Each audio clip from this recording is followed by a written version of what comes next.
Apple has finally completed the M3 lineup with the release of the new M3 MacBook Airs, but there's also another laptop in their lineup that comes with an M3 chip. Of course, I am talking about the 14-inch base model MacBook Pro, and I think a lot of customers are going to be deciding between either this MacBook Air or this MacBook Pro, so I want to cover the real differences between both of these models and talk about which one you should get, because I do think that this is a hard decision, but by the end of this video, you'll probably be able to make a really clear choice. And the first deciding factor is the form factor, because the M3 MacBook Air is thinner than the M3 MacBook Pro. Actually, if you put them right side by side next to each other, the M3 MacBook Air is about as thin as the entire bottom part of the MacBook Pro, which is pretty impressive. But if you lay the MacBook Air flat down on the 14-inch MacBook Pro, you'll see they are roughly about the same size. So if you're putting them in your bag, they're gonna take up around the same amount of space. So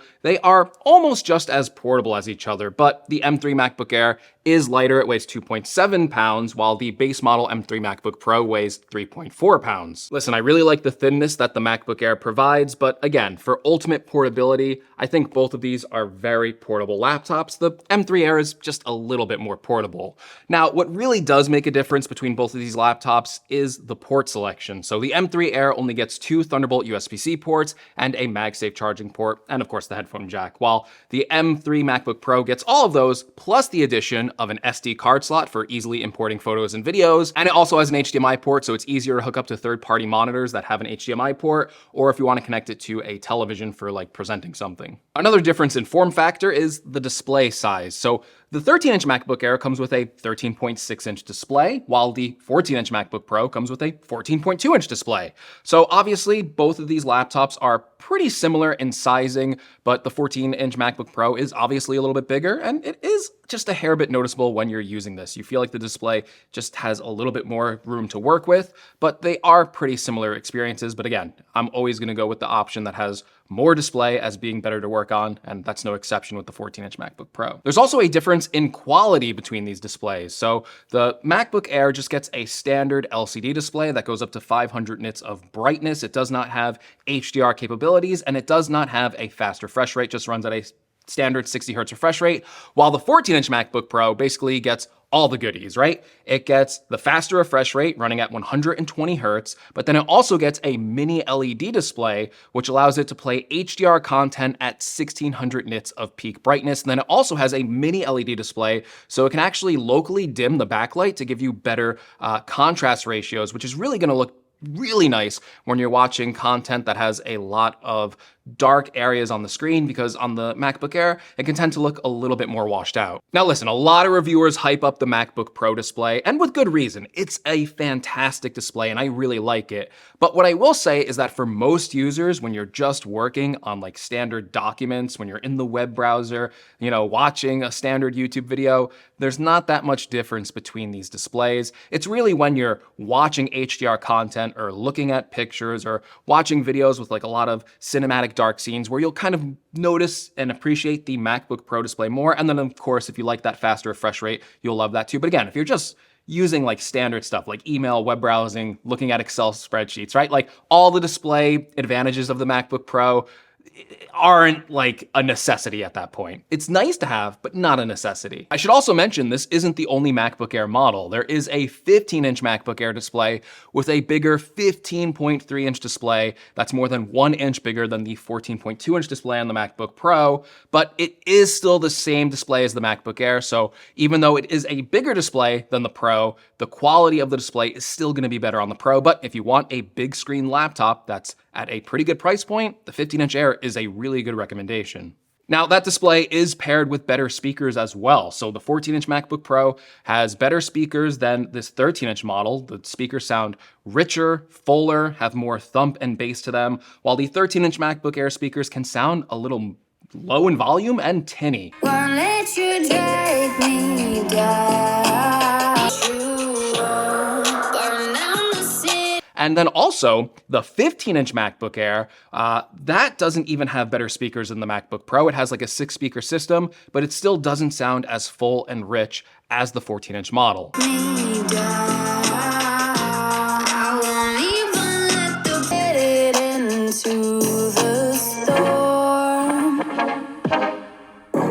Another major difference is battery life. So the MacBook Pro is rated for 22 hours of battery life, while the Air is rated for just 18 hours of battery life, either on the 13 or 15-inch model. Now, besides performance, which we'll get into in just a second, I would say those are pretty much the major differences between the Air and the Pro. But both laptops also share a lot of similarities. They both have the same keyboard, they both have the same excellent trackpad, they both have the same 1080p camera. I think technically the MacBook Pro microphones are a little better, but they both sound pretty similar. All right, now let's get into everyone's favorite thing, performance. Yep, big surprise, right? The MacBook Pro is gonna perform better than the M3 MacBook Air. Ooh, we can end the video. Go home. Done. Cut it out. Get out of here. You're done. I don't wanna go through all a bunch of benchmarks and stuff like that that don't matter. All right, you forced my hand because I gotta add some context here. Both of these laptops can be equipped with the same M3 chip. Now, if you're getting the base model, it does come with a weaker 8-core GPU. I really don't think that matters all too much, but it does come with a weaker GPU. But you can spend $100 more to get it to the same specs as the 14-inch MacBook Pro. But with the same chips inside of these devices, you're gonna see a lot of outrage videos talking about how the MacBook Air thermal throttles because it doesn't have an active cooling system, basically a fan to help cool the chip, while the MacBook Pro does. And those rage videos I always find aren't helpful because I feel like they confuse consumers a lot. Because if you watch those videos and you see tests where this MacBook Air thermal throttles, a default conclusion to that would be, well, this laptop's a hunk of junk, it thermal throttles, it doesn't have good performance, I need a reliable laptop, I'm not gonna get it, I'm gonna spend more money on the MacBook Pro. And, I think this is a great laptop, but I also think if you're buying a MacBook Pro from that point of view, it's really bad advice because both of these laptops will perform very similarly for the vast majority of tasks out there. For basic tasks that aren't high-intensive CPU tasks or high-intensive GPU tasks, these laptops are the same. And the analogy I would kind of put to this is both of these can run a 100-meter sprint at the same time. They are just as fast as sprinting. So if you're web browsing, doing email, spreadsheets, messaging, listening to music, watching video, basic tasks, right? Multitasking with like those standard applications. Both of these, same distance, same speed, right? Where the MacBook Pro gains an advantage is in the marathon. When you're doing tasks that are intensive for a long period of time, and most people aren't doing that. So when we talk about performance, this Air is gonna be about the same. But when we get into something like video editing or rendering out a bunch of 3D effects or processing a bunch of photos, then you'll probably see an improvement on the MacBook Pro. And this is reflective in benchmarks as well. So I really want to stress that yes, some users will benefit from the extra cooling on the MacBook Pro, but again, most users, probably not. Now, what you should care about is price, because there is a big price differential here on paper. So the M3 MacBook Air starts at $1,100, while this MacBook Pro starts at $1,600. So you might think these aren't even in the same ballpark of laptops. Why even bother doing a comparison on them? If people have more money, they're gonna buy the MacBook Pro. If people have less money, they're gonna buy the MacBook Air. And there is some truth to that. But the price differential isn't as big as it may appear at first because the Air only comes with a 256 gigabyte hard drive and then that weaker M3 chip. Now, if you upgrade that hard drive, you do get that M3 chip thrown in there for free, the upgraded 10-core one. So it goes up to a $1,300 price point, which matches the base model 14-inch MacBook Pro's 512 gigabyte SSD. But again, it's still a $300 price differential for both of these laptops. And I don't want to spend people's money out there, but $300 to some folks, that's a lot of money. So I actually don't think it's a hard choice between these laptops. And I'm not saying that there's one clear winner over the other. I would say that if you want a laptop that's going to be reliable at a good price point, that's going to handle most tasks extremely well, that's very thin and light, you want a really portable laptop, this MacBook Air, this M3 version, I think it's really good. I think it's an obvious pick for most users. It's probably the MacBook I'd recommend to most users, unless you can find like a really good discount on another one.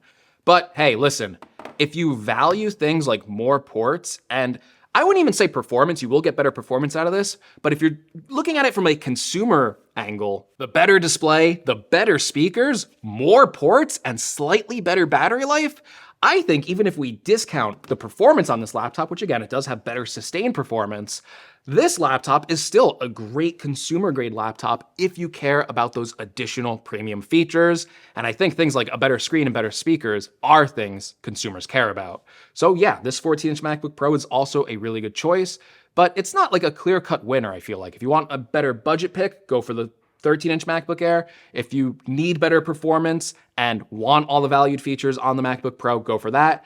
I actually think the harder decision is if you're deciding between the 15-inch MacBook Air, because that basically, if you spec it out the same as this MacBook Pro, is only a $100 price difference. And the only advantage that that MacBook Air has is that it has a bigger 15-inch display. But it doesn't have the same display quality, the same speakers, the same ports, and it doesn't even win on battery life compared to the 14-inch MacBook Pro. So for that $100 price difference, I think I would personally step up to the MacBook Pro. But hey, if you value a bigger screen, that argument probably isn't gonna sway you. So for me, not a clear-cut winner, but definitely advantages and disadvantages for both of these laptops. But let me know in the comments below. It's your turn, you know? You guys are always so opinionated. You always tell me when I'm wrong, and believe me, I'm wrong all the time. So let me know, would you pick up a 13-inch M3 MacBook Air, or would you go for the 14-inch M3 MacBook Pro? Do you think there's a clear winner between both of these laptops? As always, if you like the video, give me a like. If you want to see more, make sure you're subscribed, and I'll catch you in the next one.